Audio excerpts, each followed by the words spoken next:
In this video, I will show you how to make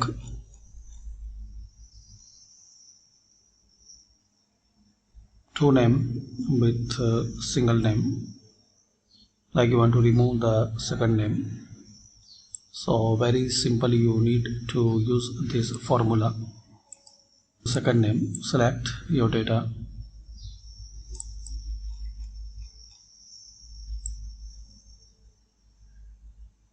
Now Control H. Now here space and asterisk star. This one, press Shift 8 and click on replace all. So just one click you can remove second name.